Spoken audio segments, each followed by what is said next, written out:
यार कुछ टाइम पहले Uttar Pradesh gangster and anti social activities prevention act में उत्तर प्रदेश गवर्नमेंट ने कई तरह के अमेंडमेंट लाए। अब उस अमेंडमेंट में ये हुआ कि एक particular person, let me show you,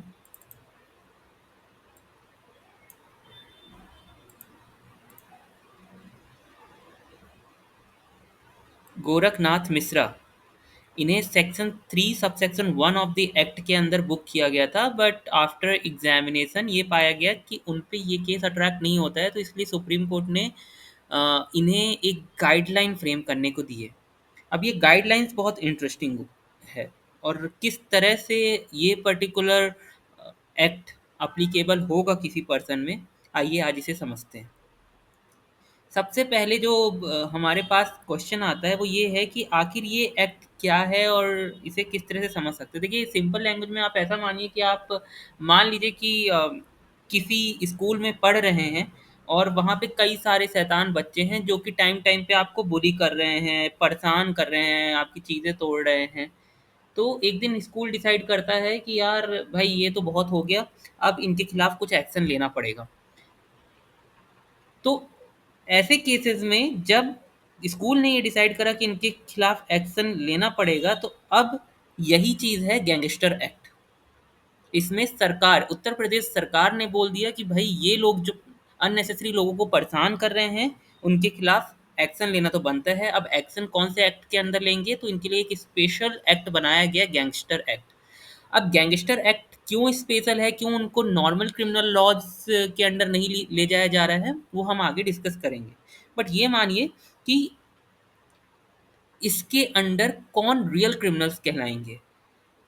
So basically, as per this act, the persons who uses violence, threaten people, scare others, do bad thing together as a gang and try to make money with bad ways. ये simple 5-6 तरीके हैं कि violence use करना चाहिए, threat करना चाहिए, और इसके अलावा कोर्जन, ज़बरदस्ती किसी चीज़ को, किसी वॉयलेंस में पार्टिसिपेट करना चाहिए। ये सारी चीज़ें जो भी पब्लिक पीस और पब्लिक ऑर्डर को डिस्टर्ब करती है, इन दैट केस उन गैंगस्टर में ये अप्लाई होगा।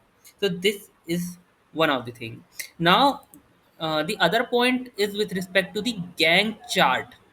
Now what they have suggested कि गैंग चार्ट एक बनाया जाएगा जिसके अंडर कई सारी चीज़ें लिखी जाएंगी। अब वो क्या चीज़ें हैं, अगर सिंपल इसे समझे तो ये एक रिपोर्ट कार्ड होगा क्रिमिनल्स के लिए, जिसमें वो सभी क्राइम जो पर्सन ने कमिट किए हैं और गैंग ने कमिट किए हैं वो लिखे जाएंगे। किस तरह का क्राइम कमिट किया है, जैसे मर्डर, रॉबरी, एक्सेट्रा, कौन सा गैंग गैंगस्टर एक्ट का कौन सा पर्टिकुलर पार्ट अप्लाई हो रहा है, और किसी भी गैंगस्टर से रिलेटेड पर्टिकुलरली उनका केस किस स्टेज में है, एक्टिव है या फिर डिसमिस्ड हो गया है या फिर कैसा है, तो वो बताया जाएगा। अब ये जो भी एक केस फाइल प्रिपेयर की जाती है, जब एक बार बन जाती है तो उसे कमिश्नर ऑफ पुलिस या डिस्ट्रिक्ट मजिस्ट्रेट के पास भेजा जाएगा।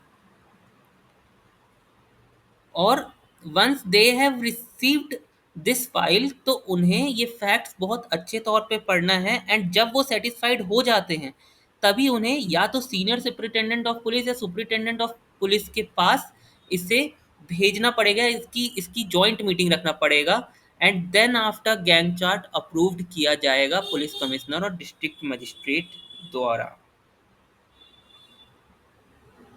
ठीक है, आइए समझते हैं कि गवर्नमेंट ने ऐसी कौन सी न्यू गाइडलाइंस बनाई है जो हमें ध्यान में रखने के लिए है। आप जैसे स्क्रीन में देख रहे हैं, ये सारी न्यू गाइडलाइंस है जो गवर्नमेंट ने बनाई है। इसे आइए सिंपली समझते हैं। सबसे पहली है कि only use the act for real gangsters. इसे उसी गैंगस्टर के अगेंस्ट में यूज किया जाएगा जो क्राइम कमिट कर रहे हैं वायलेंस और थ्रेट के साथ, सिर्फ और सिर्फ पब्लिक पीस डिस्टर्ब करने के लिए, या फिर किसी भी तरह से पैसे कमाने या गेन करने के लिए अनफेयर मीन से। देयर आफ्टर कोई भी गैंग चार्ट जो बन रहा है उसमें कौन सा सबसेक्शन अप्लाई होगा ये क्लियरली लिखना पड़ेगा, ऐसे ही रैंडम केस नहीं लिख सकते हैं। आपको केस का स्टेटस बताना पड़ेगा, अपडेट करना पड़ेगा कि वो ट्रायल स्टेज में है, कि ऑलरेडी कोई कन्विक्ट हो गया है, या फिर केस केस जो है क्लोज्ड हो चुका है। इसके अलावा एज पर rule 5 of rules 2021,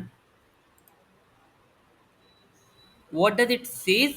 It says if someone has already been punished using the Gangster Act earlier, don't reuse these for same cases in the new gang chart. ये बहुत इंपॉर्टेंट पॉइंट है इसके हिसाब से, कि अगर कोई इंसान ऑलरेडी पनिश किया जा चुका है पहले, तो उसे उसी केस को दोबारा रीओपन करके आप हरेस नहीं कर सकते हैं। एंड ये सब के बाद फाइनल अप्रूवल जाएगा कैसे, वंस अगर गैंग चार्ट रेडी हो गया है तो उसे पुलिस कमिश्नर और डिस्ट्रिक्ट मजिस्ट्रेट के पास भेजा जाएगा, एंड देन वो लोग उसे केयरफुली पूरी फाइल को, चार्ट को रीड करेंगे, सीनियर पुलिस ऑफिसर से डिस्कस करेंगे, एंड तभी अप्रूव करेंगे जब सारी चीज़ें करेक्ट हो। इसके साथ ही जो भी टॉप ऑफिसर्स इसमें इन्वॉल्व रहेंगे उनको डेट के साथ साइन करना पड़ेगा।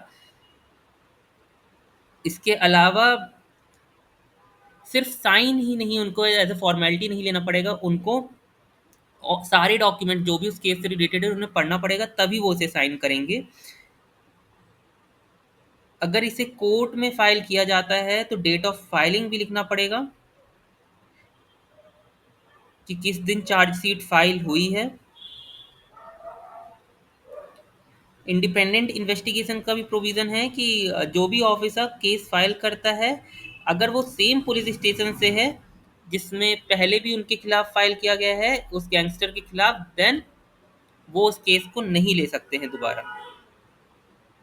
इसके साथ ही जो भी गैंगस्टर की डेफिनेशंस में आ रहे हैं उन्हें गवर्नमेंट जॉब्स नहीं मिलेगी, उन्हें उनको लैंड लीज में नहीं मिलेगी, और उनके लिए सारी वेलफेयर स्कीम्स रद्द कर दी जाएंगी।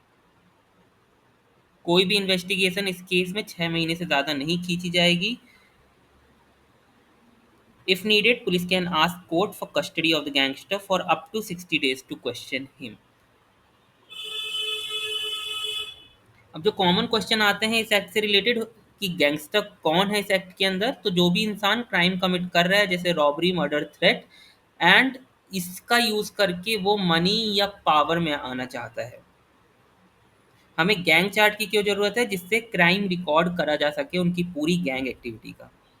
रूल 5 ऑफ 2021 क्या है? ये कहता है कि केसेस कैन और can't be included in the gang chart. कौन से ऐसे केसेस हैं या कौन से ऐसे केसेस नहीं हैं जो कि गैंग चार्ट का पार्ट नहीं बन सकते।